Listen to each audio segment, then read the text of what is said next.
Hello dear listeners and viewers, welcome to Youth Plus Radio, where we are passionate about the young people in the society, and here we are to inspire and shape the young generation. My name is MC Kipesa na leo niko na guest moja mkali sana on a segment ya Sanii Sanaa. He goes by the name of Cyco. Yes sir, yeah. Drum rolls, put some effects over there, just drop money on the screen. Yes, you know him. He's a TV host. He's an MC. Yeah. He's a model. I like to say he's a model. Model. Hizi poses anapiga kwa page zake. Kuna brands anauza. I'd say I love fashion. I feel like clothes are the first things that express who you are without even you saying anything.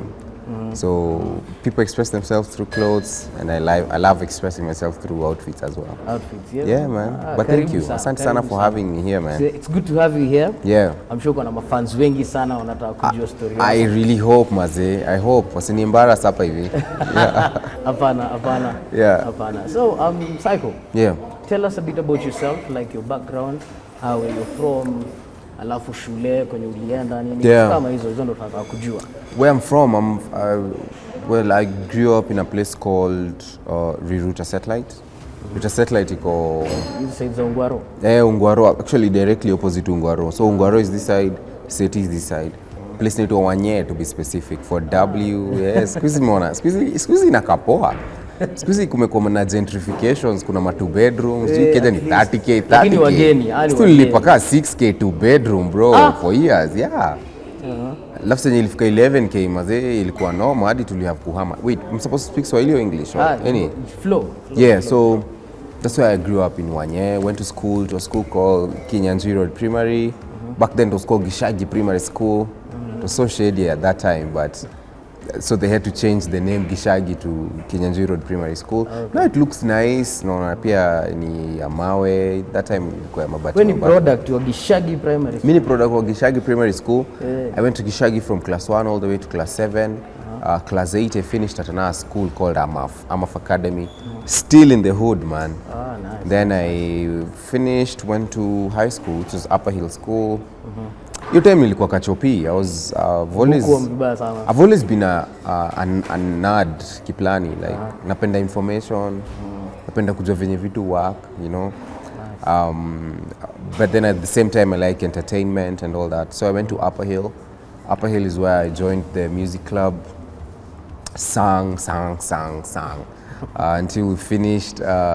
And yeah, I joined the music space, be specific, the gospel music industry. This is after high school. This is after high school. Yeah. But see tulianza kurecord. We started recording while we were still in high school. Like I started recording when I was in Form 3. Like you save up some money, holidays, you go look for a studio for like 3k.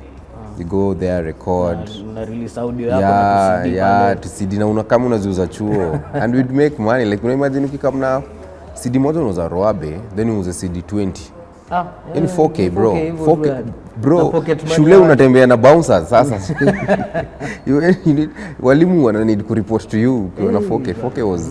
4K looked like it was a lot of money when we were in high school, So that's how we used to get our hustle, performing funky, Of course ukiperform kwanza kuongezea mileage kwa kuvibe madem. Sasa of course sister school wala Cyco na ulikuwa Cyco bado pia ukiwa nilikuwa kwa group yetu wa Christ Cycos, yeah. So hiyo time wasichana wangara mazee hawanipumzishi jo wamepanga line hivi na chagua ka the bachelor. Bana. I remember. Nice. Alafu those are the times where ukitoka funky unatoka na SUV. I don't know if you know what a SUV is. So for example, kama tie, scarf, sweater. Nice. Yani kuna siku moja nilirudi na sweater mzee shuleni nilitambua. Nilikuwa ka MP, High school ni mambo tu moto. So yeah, I finished high school. Performed pretty well. Went to Kenyatta University. I studied political science. Political science, yeah. Why political science? As in from being an artist in school, high school. Yeah. And then you just went into political science. I really loved history, I really loved history. And for me, I didn't want to do something that would be complicated because I knew I was going to do music. So nilikuwa nataka kufanya kitu yenye itakuwa rahisi for me to do. Which history, political science is basically about history, international relations, theories, leadership. So that was easy for me. So you got landslide too, but I really loved it by then. Sometimes I'd look forward to going to class, So it was a bit easy for me. Finished campus, and here we are, man. Ulikuwa una perform bado ukiwa campus?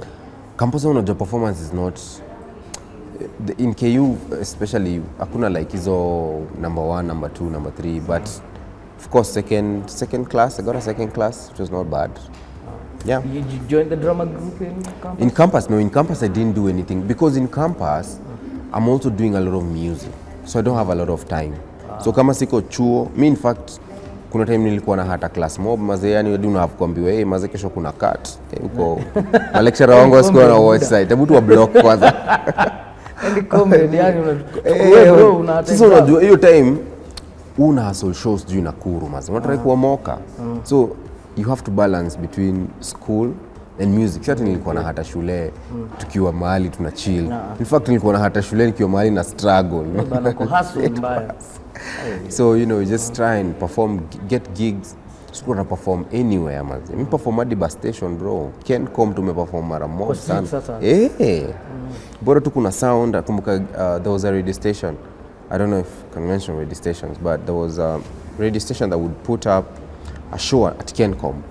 So you guys come perform, kuperformia raia ni ngumu because they don't respond. Hata labda hata they could care less man, Unakuja kwanza huku ni CBD, unakuja kwanza praise God. Exactly. So ukapona shout mikono hii pande hii, sioni where your hands in the air, So amekulenga. Uwezi ni mkono hata juu utapinchiwa so. No. So I guess that's the grind man, tumechapa shows, mashows hadi Costo. Nakumbuka kuna time fulani tumeitwa show Costo mazee, tumeitwa fiti, yani it was our first time kuenda Mombasa. So tumeenda vizuri, tuna travel poa, but hiyo show haikuwa na wase wengi, so promoter akupata doa ya kuturudisha.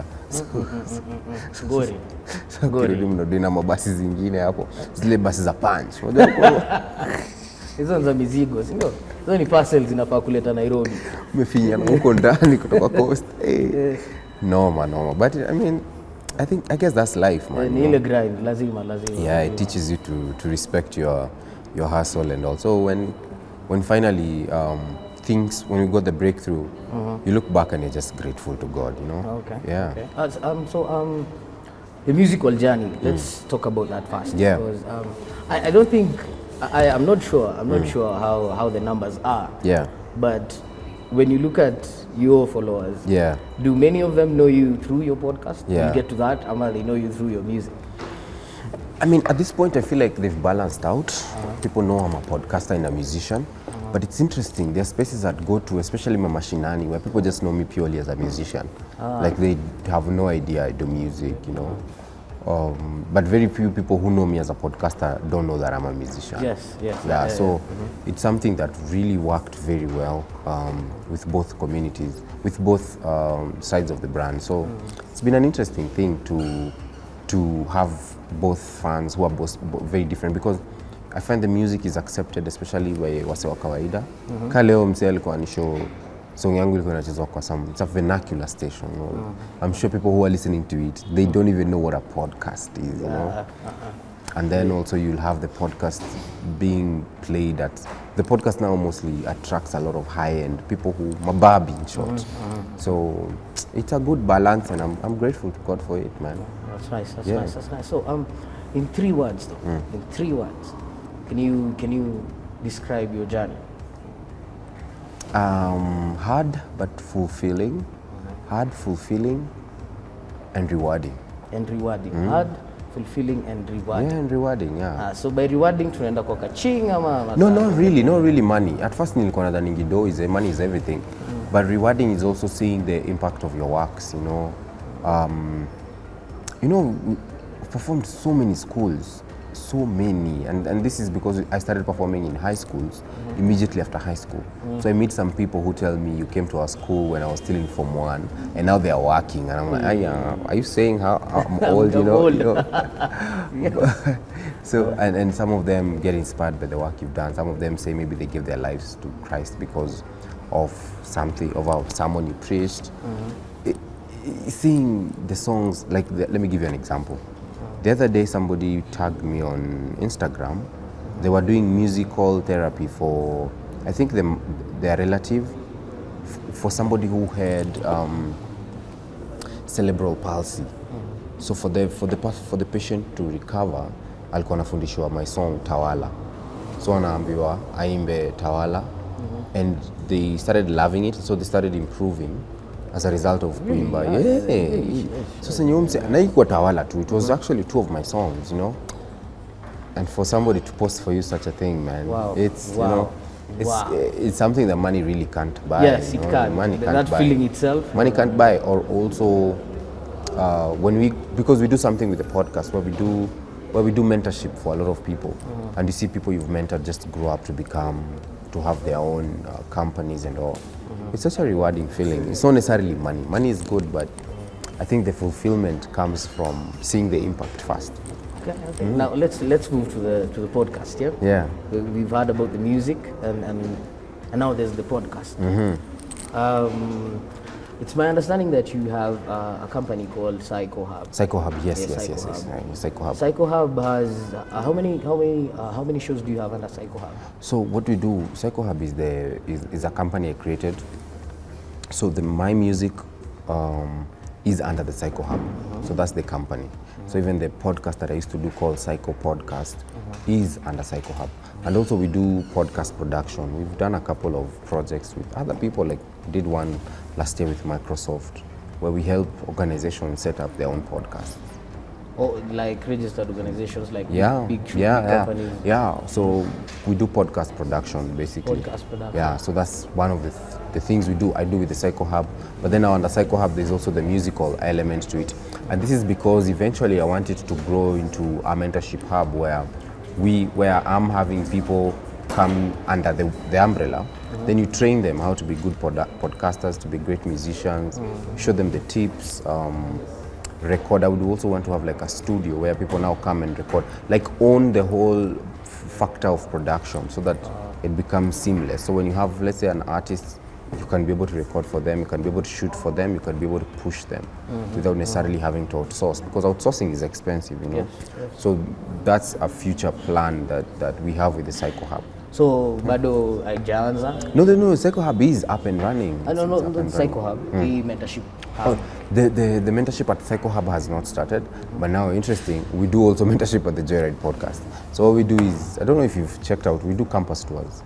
We've reached out to more than 4,000 students. So we've done Daystar, we've done Strathmore, we've done JKUAT, KU, USIU. We've done so many campuses.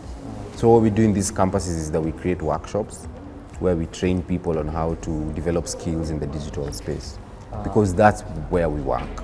So it becomes very easy to transfer the same skills to them.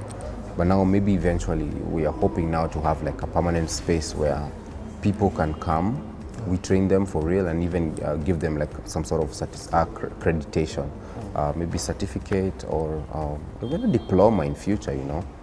But now in the digital space. In the digital space. Yeah. So I'm sure the youth really want to get in touch with you right now. Yeah, I hope, man. Yeah, tafadhali, because this is a lot. The digital platform is the future. Yeah, it is. Yeah, that's the future right now. So from Cyco podcast to Joyride podcast. Transition. Cyco, kuliendaje? No, I think also with the Joyride podcast came as a result of me and my wife used to create a lot of content together, but on her channel. So when you got married, you were like, maybe we can now put up something permanent, and that's when we registered the Joyride podcast. The rest is history, man. People love it. Yeah. The rest we can watch it. Yeah. The rest, yeah, you can check it out on Joyride YouTube podcast, or any podcast streaming platform. Joyride podcast. So, why content creation? I don't know, man. I think it's I don't look at it as content creation first. I look at it as something inspirational content, or content that helps, that brings value to your daily living. Content creation now is the avenue. You get? So that's how I look at it. I wouldn't get into it because it was the wave, or because it's the new thing now. The main purpose of it is to impact the lives of people directly. Content creation now is the vehicle that we use. So you started this BC before COVID or after? Or even before COVID, during that period of COVID is when I started the Cyco podcast. So for the Joyride podcast, we started it after we got married, which is we started Joyride podcast in 2022 actually. 2022. It's 1 year old, yeah. Oh yeah. But and it's the numbers are just thank you so much. Through the roof, man. Congratulations for that. How did you commercialize all this? Like, yes, the platform is there. Yeah. The funds are just coming in here and there because they find your channel very interesting, and inspiring as well. So where does the money come in? Because there are bills to pay as well. Yeah. I think money comes in when you first of all put structures around yourself, but it starts with the vision first. You have the vision, you put structures around it, then eventually an opportunity will present itself. That's one of the things you can't really control.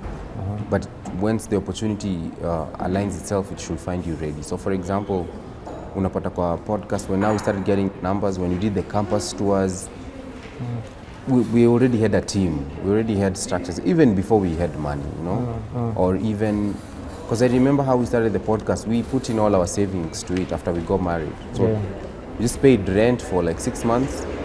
The rest of the money we put it on the podcast. And we went all out into giving people high quality content, consistency, hiring editors, hiring producers. And that's how I think money attracts money. For you to make money, you need money. So when that finds you ready, that becomes a good breaking point. All right. So this begs the question, from Cyco to Joyride. And Joyride came after you guys got married. Would you say that your partner, or should I say a perfect partner, or not a perfect partner, but a complementing partner, could be your jet fuel to your next level in life? Oh, definitely. The person you marry can either break you or make you, man. Like, can you imagine not having a supportive partner? But now, in terms of what, I would be an entertainer, and my partner is a lawyer. Oh, a lawyer. You see the combination. Really. But I see also, for you guys to compartmentalize doesn't necessarily mean you work together. So for example, if let's say for example you're a lawyer and your wife umetoka home kama your wife amekupatia stress, so unafika tu huko kama unataka tu judge like awe judge ishia huko, you know. So I think whether they affect your work directly, whether you guys work together or not, it's an issue of it's an issue of they still affect your life in a major way, whether you guys work together or not. Like anyone sawa. You guys, I don't know, you're like this. We gel together because also we're in the same space. Our chemistry is really good. Our chemistry is very good on air, and this is something tulianzanga kitambo. But it was not intentional that now we'll get married so that we make this blow up. No. It just came organically, you know, and we used it to advantage. Now, mostly for content zenyu, I see like the guests there are married couples. So is it like a couple? Like a no, council? We don't have married couples only. We had Joji, Ndirangu. We've had the therapist. Today we just dropped an episode featuring Jules from Over 25. We've had so many people who are not married as well. But it's just that maybe the ones that are married, people tend to recognize them more. But that is what people want to know. But it's not just for married people, even people who are not married. So when you guys started Joyride, Joyride podcast, what was the end goal, or what's the target? What did you guys want to accomplish with Joyride podcast? The target is number one, to show that marriage can work, and we all go through the same problems or the same challenges. Number two is to also just inspire the young people who are going through life, especially in their 20s to their 30s, that most probably we're all going through the same problems. It's the same. It's the same thing. It's the same thing. It's the same problem. You feel insecure, lack of money. It's the same problems all of us are going through. Okay. So all through this journey of yours, is there a mentor or somebody who has been holding your hand to get you through every challenge that you encounter? It's interesting. Yeah, I've had a mentor. My pastor, Pastor George Mashari at City Lighters. but he's not like a mentor in my space. He's not like a digital, he doesn't do digital creation, he's not a musician. Only kwa life too. Kwa life too, basically. And then the rest you maneuver your way around, man. Yeah, but not necessarily a mentor, but I personally would want to change that. I hope that I get to mentor other people in my field. Because, for example, when you look at the gospel industry, the reason why it's struggling is because the previous generation didn't raise anybody. They didn't raise a lot of people. So when they leave, the gap that's left there is a vacuum. So I hope we don't make the same mistake. So you're a solo artist? Yeah, I'm a solo artist. Do you plan on doing more music? You're just going to balance in between content creation and music as you move forward? No, of course I'm going to do more music. I'm working on an album actually. Nice. Should be my first album. Nice. Should be ready by December. And yeah, I'm really excited about it. I have a lot of music coming up, but I'm also changing a few things. You see, when you do a lot of things, you need to put mikakati for all of them so that they all balance out well. Otherwise, you'll crash.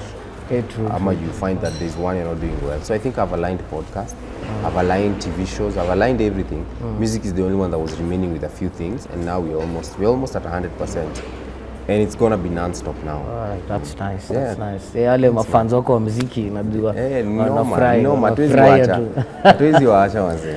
So under Cyco Hub, yes, do you have employees? Are guys that work for you? Yes. I have a team of 3. We have Nesh. Yeah, Nesh is the name. We have Nesh, we have Mike, and we have Tim. I have a team of 3.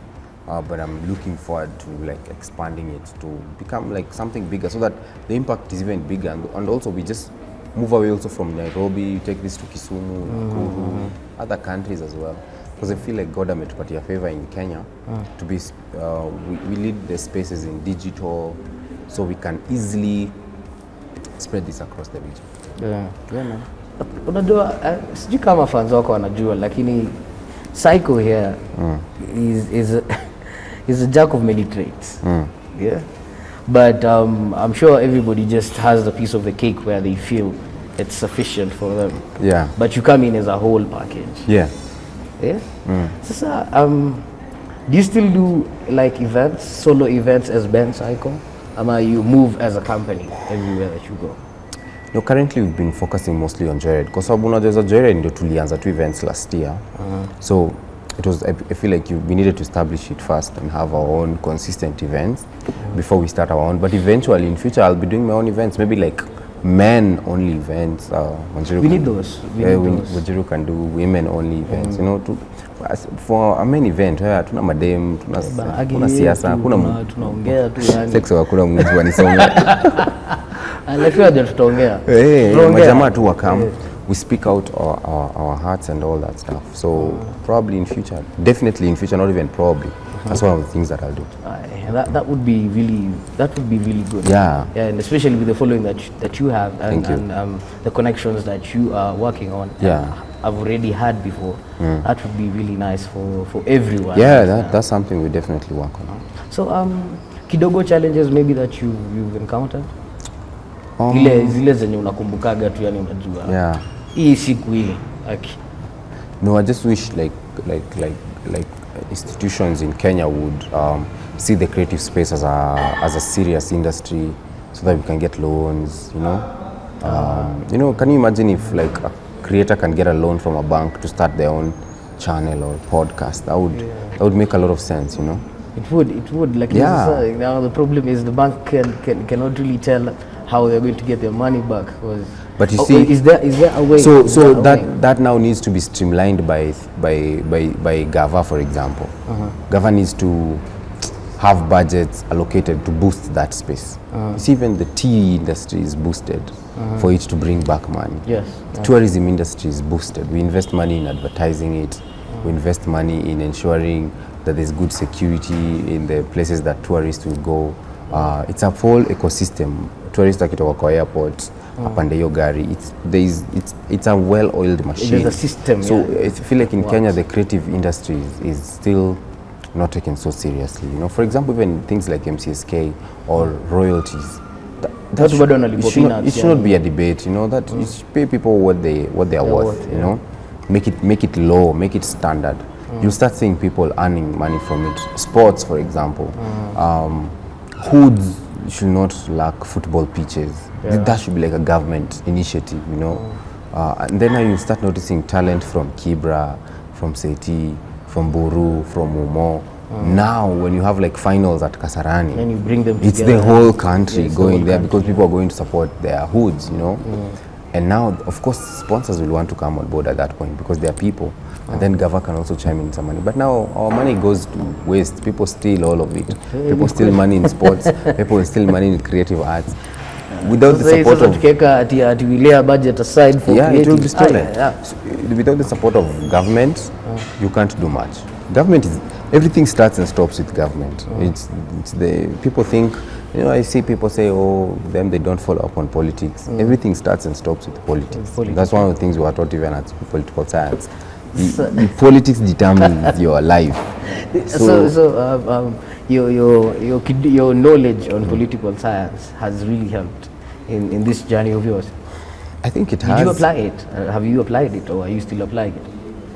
I think it's more of an enlightening. It opens up your mind to see how things work. You see, me, I say, oh, we don't follow up on politics, and then until you realize that, by the way, if Gava was to add tax on your camera, you know, you can't. Your cost of production goes high. You know, if Gava says, for you to be paid on YouTube, you have to pay a certain amount of tax. Your cost goes lower, your revenue goes lower. So you have to keep looking at all these things 360. Okay. Yeah, man. Na sasa kanyenyi umetoboa bila nitasemaje, bila hii help kutoka kwa Gava. Unaona, there's a young person now watching you right now. The person has a ring light and has a camera, a good phone. What next?